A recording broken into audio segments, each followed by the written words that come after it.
Ассаламу алейкум, жалпы жамаат, жалпы таксиде иштеп жаткан мекендештер, агалар, инилер, эжелер, карындаштар. Буюрса бүгүнкү видеодо мен сиздер менен таксиге лицензия боюнча теманы талкуулайын деп чечтим. Себеп дегенде ал жак бул жактан чалып, ал жак бул жактан көрүп, ал жак бул жактан окуп, информация чогултуруп, анан кийин бул видео тартышка, мындай айтканда, чечим чыгарып видео тарткан кезим.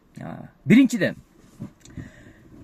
ар бир таксист 1 декабрдан баштап лицензия алыш керек деген закон чыкты. Бирок ал законду дальше чыккан жок да. Кантип алыш керек, каякта кылыш керек, кандай кылыш керек, не кылыш керек деген чыккан жок. Ошонун негизинде бардык парктар биз лицензия алдык деп чыгарып башташты видеонучу. Кстати, парктар боюнча сөз айтып кетейин.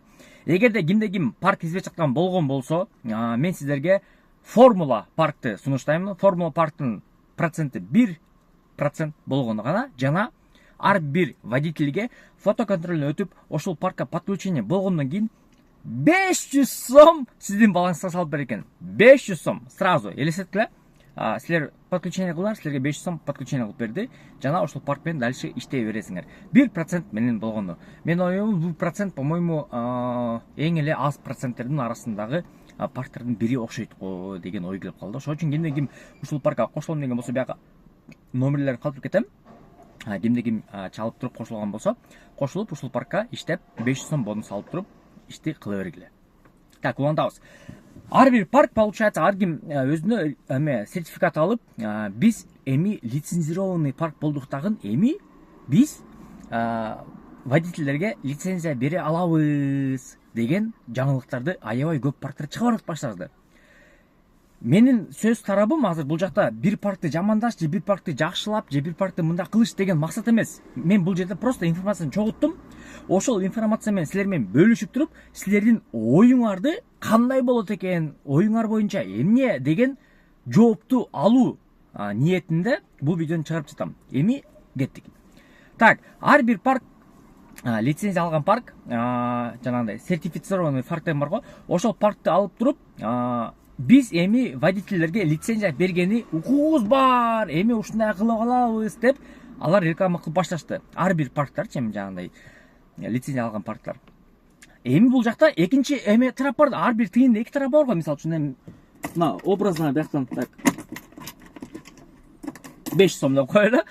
Мынаки 5 сом и экинчи тарабы. Бул деген сөз ар бир сөздүн эки тарабы болот. Бир тарабы, экинчи тарабы. Чын же калп эмес, просто эки тарабы болот. Ошол эки тарапты изилдеш үчүн мен кичине мындай айтканда чукулап баштадым.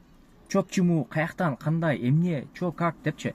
Анан кийин чукулап баштагандан кийин бир информацияга попол болдум. Ошол информацияны бөлүшөйүн деп чечтим и ошол информацияны өзүңүздөр баалап туруп комментарий жазып кетиңиздер.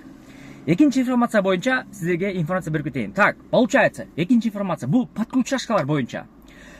Подключашкалар аябай көп азыр.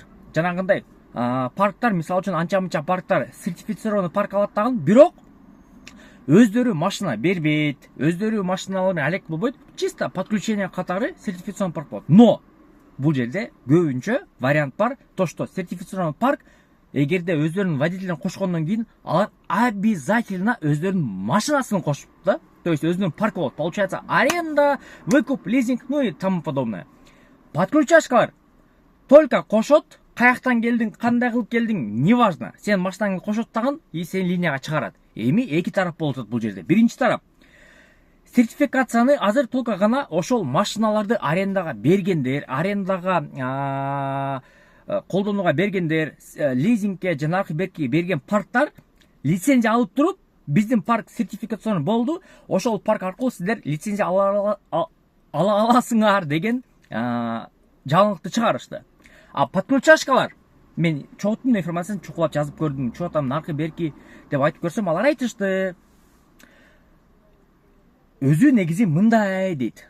Кандай десем, ууптур дейт. Хорошо, ууп турам десем, подключашкалар машиналарды подключение кыла берет, бирок ошол кезде подключение кылган машина кандайдыр бир себептер менен машинасы ДТПге попал болуп калган болсо, же ошол машинасын алмаштырган туура келип калган болсо, же ошол машинаны бирдеке бир кандайдыр бир ойлор менен ошол машина менен дальше такси кылбай турган болгон болсо, ал алган лицензиясы аннулирование болуп кетет. Себеп дегенде ар бир водитель бир гана машинага лицензия алат экен деген сөздүн жаңылыгы чыкты. Эми кызыктын бардыгы бул жерде. Ар бир водитель азыр получается 0,83 чогултат тагын наркотик, наркоберки деген справка чогултат тагын барып лицензия тапшырат. Лицензированный паркка тапшыртан, ал лицензированный парк типа ал адамга лицензия берет. Но ал адамга лицензияны ошол машинага гана, водительге эмес. Водитель бул жерде эч кандай эмес жок. Закон боюнча водитель справка о несудимости, справка психотерапевта, наркотика 0,83, место жительства наркоберки деген справка чогултуп, өзү жөнүндө маалымат берип атпайбы? Бул жерде получается вопрос пайда болуп атат да, суроо белгиси, килтейген суроо белгиси. Мен эми просто законный официальный сайттардан таппадым бул информацияны. Буну только чисто эмелер, жанагы парктар эле берип атат да, лицензия ушундай деп. Бирок конкретно лицензия өздөрү бере турган мекеме информацияны чыгара элек. Ошол негизинде бардыгыңыздарды мен айтат элем, мен деле азыр пока аракет кыла электим да, лицензияны чогултушка, лицензия документти тапшырышка депчи. Ноябрдан баштап, может быть, закон чыккан болсо, конкретно согласование о том, что нужно подавать документы на получение лицензии деген конкретный информация чыкканда, ошондо мен тапшырам деп күтүп атам. Бирок ошонун негизинде күтпөй эле ушундай парктар ушундай чыгып ушундай сүйлөп атат. Неге сүйлөп атат экен деп туруп мен изилеп чыкканда, ушундай подключиклар мага ушундай информациясын берди, короче. Бул деген нерсе ар бир адам ар бир машинага лицензия алат. Лицензиясы машина алгандан кийин ошол машина бир кандайдыр себептер менен иштебей калган болсо, бузулуп калган болсо, получается ал адам башка машинаны кайрадан баштан чогултуш керек болуп калатпайбы деген суроо белгисин коюп атат да. Ошого бул жерде типа может быть закон тараптан водитель именно лицензия алыш керек. Водитель, то есть ушунча паланча лицензия алды водитель болууга деген вопрос кайрылып атат да. Ошол үчүн достор, туугандар, кимде ким лицензия тапшыра элек болгон болсо, может быть тапшырып койгондор болгон болсо, мени эме кылбагыла, типа дебегиле. Мен просто ушундай эки жактан чогулткан информацияны силерге бөлүшүп айтып коюп атам. Ошол информацияны бир аз өзүңөр карап көргүлө, байкап көргүлө, анан кийин бир чечимге чыгарып көргүлө. Бирок мен өзүм конкретно лицензия тапшыра элекмин. Мен эртең ушу ноябрдан баштап деп ойлонуп атам. Себеп дегенде машина, көп адамдар машина аренда кылат, көп адамдар машина лизинг алат, көп адамдар машина өздөрүнүн машинасы менен иштешет да.